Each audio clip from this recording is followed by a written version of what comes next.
How much for his life? She didn't whisper it or beg. She said it like she was asking the price of a carton of eggs. Her name was Era.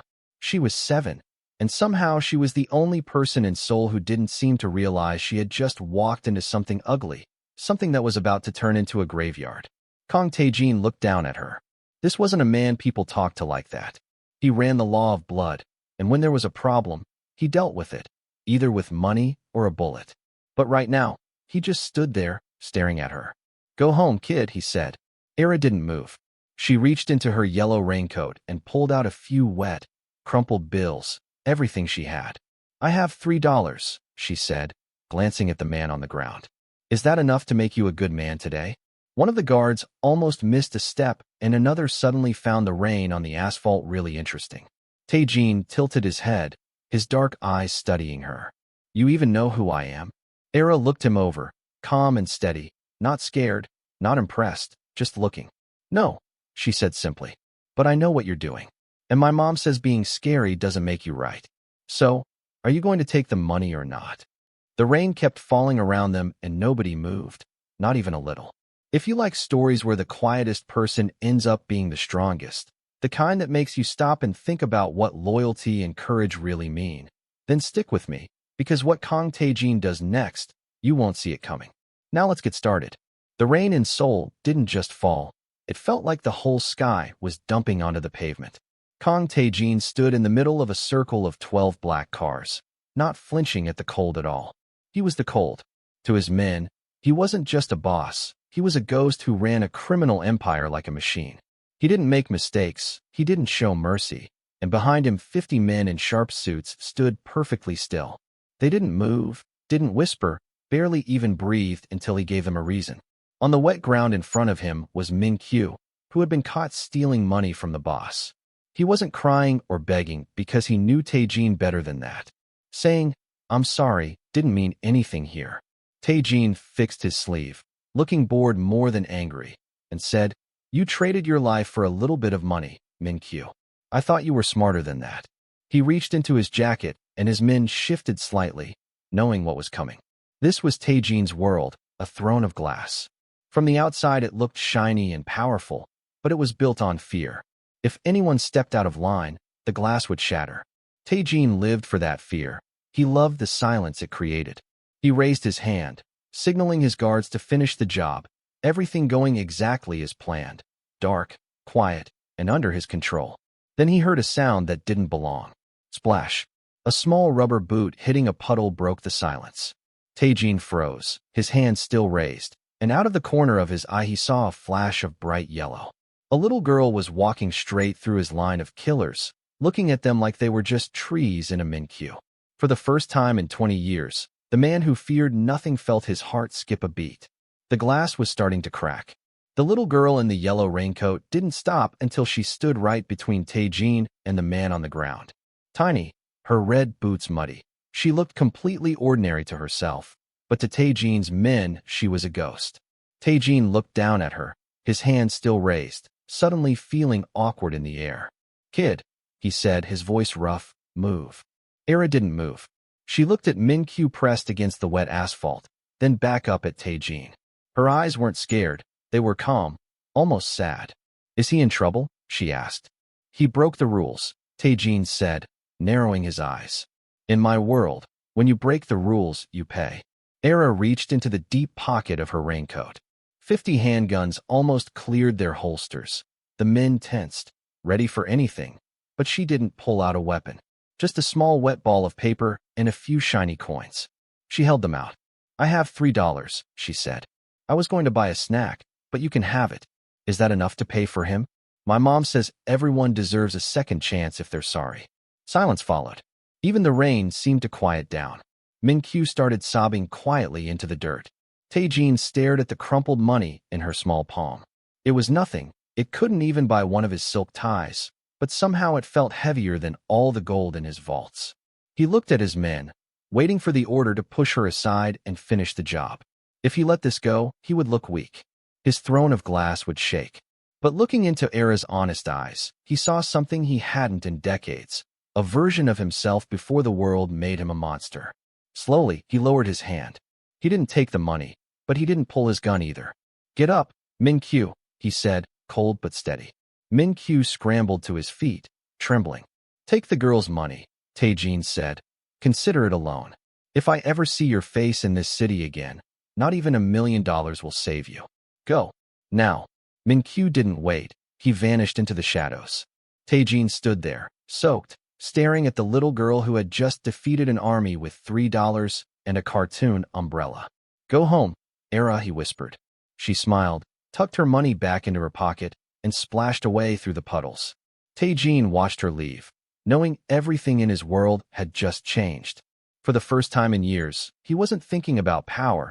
He was thinking about what it might feel like to be a good man. The next morning, the syndicate felt different. Usually the hallways were quiet out of respect, but today it felt tense, like everyone was holding their breath. Tae-jin walked past without needing to hear the whispers. He could see it in the way his lieutenants avoided his gaze. His men muttered in the break room about how he had gone soft, letting a thief live because of a little girl, and how a leader who shows mercy invites danger. Tae-jin didn't care about their judgment, though. All he could think about was the yellow raincoat and the little umbrella, the way Era had moved through his world like it didn't even belong to him. That evening, he left his guards behind, swapped his suit for jeans and a hoodie, and slipped into the streets alone. He found Era walking home with her mother, laughing at a stray cat, helping an old woman pick up a dropped orange. Watching them, Tae-jin felt a strange warmth he hadn't felt in years and realized his empire was cold and lonely, while this little girl, who had nothing, seemed to hold more life than he ever had. As he turned to leave, he noticed a black sedan at the end of the street and realized someone was watching him. Back at the syndicate boardroom, the air was thick and heavy. Tae-jin wasn't there, and his men grew restless. Jun-suk slammed his fist on the table, furious that the chairman was chasing a child through the slums while the empire trembled. The other lieutenants agreed, seeing Era as a problem, a glitch in their system. They decided to take action, thinking that by threatening the girl, they could bring Tae-jin back to being the ruthless leader they knew. Meanwhile, Era sat on the steps of her apartment, drawing with yellow chalk, unaware of the black cars sliding into the street and the men stepping out of the shadows. When one grabbed her arm, the chalk snapped, leaving a streak on the concrete, and her small umbrella shivered on the stairs. The syndicate thought they were teaching Tae-jin a lesson, but they didn't realize that they were awakening a father who had nothing left to lose. Tae-jin returned to his office and felt the silence had changed. It was no longer respect, but a trap. Jun-suk was there, cleaning a silver blade, mocking him for following Era and losing focus. Tae-jin didn't flinch, but asked quietly where the girl was. Jun-suk revealed she had been brought to the basement of the high-rise to force Tae-jin to act, thinking it would remind him of the ruthless man he once was. Tae-jin realized his empire wasn't just crumbling. It was filled with monsters he had raised, hungry for his obedience. He told Jun-suk that he wasn't protecting the business anymore. He was protecting a human being, and that made him more dangerous than anything they had ever faced. The war for Era's life had officially begun. The skyscraper felt like a trap, but Tae-jin moved through it like a shadow, knowing every blind spot and vibration. Guards tried to stop him, but he disarmed them with precise, brutal movements, never killing them but clearing his path. He reached the sub-basement and found Jun-suk guarding the steel door. Tae-jin confronted him, broke his weapon away, and pushed forward. Inside, Era sat calmly in her yellow raincoat, watching a small spider climb the wall. Her eyes lit up when she saw him. Tae-jin knelt down, tears mixing with rain and dirt on his ruined clothes, and told her they were going home. He lifted her up, feeling her small weight as the only thing that mattered, knowing that escaping would mean burning the building behind them. Holding Era close, Tae-jin knew running wouldn't be enough. He had to destroy everything he had built to save her. In the server room, he told her to close her eyes and count while he activated the emergency override. The digital ledgers of his empire, every secret, every account, vanished into nothing, billions disappearing instantly.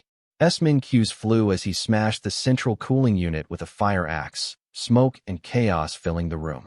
He scooped Era up again, guiding her through the smoke toward the emergency exit. She counted to 100, and when she opened her eyes, it was just them.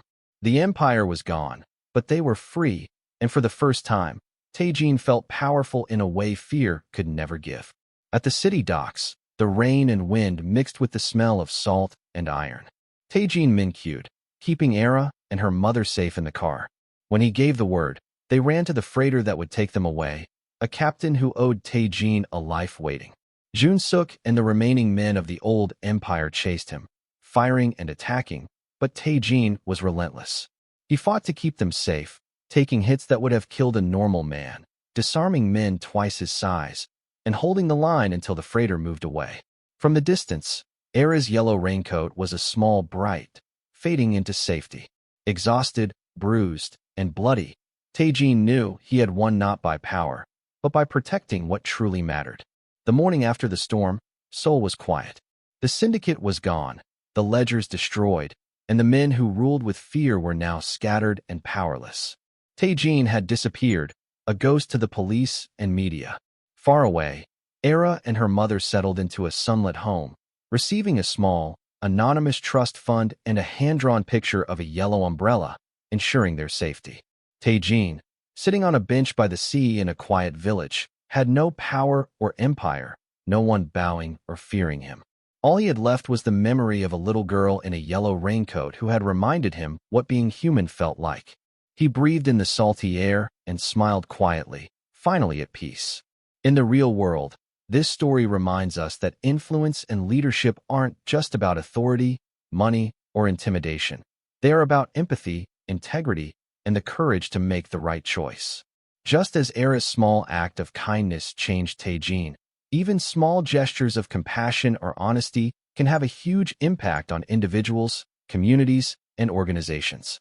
It shows that true power comes from protecting and uplifting others, not from controlling or instilling fear, and that standing up for what is right often requires sacrificing comfort, reputation, or material gain, but it leaves a lasting mark that fear and wealth never can.